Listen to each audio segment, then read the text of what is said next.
এই প্রীতি ফুটবল ম্যাচে উপস্থিত আছেন আমাদের মাননীয় সংসদ সদস্য সহধর্মিণী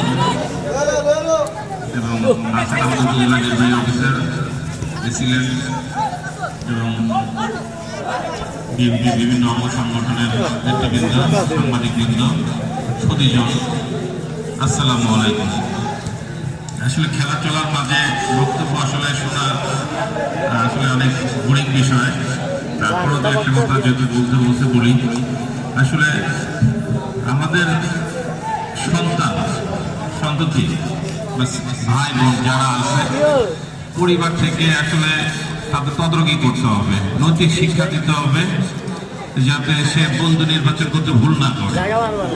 যদি সে ভুল ডিসিশন নেয় বা ভুল লোকের সাথে মিশে এবং সম্পদশীল লোহা আসে,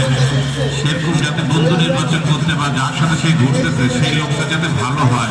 তার সে অপরকে যাতে ভালো হয়, যে ঘুরতেছে তার সে যাতে সে সব দিক থেকেই ভালো হয়, তার স্বভাব চরিত্রে বা বিদ্যা বুদ্ধিতে যাতে ভালো হয়।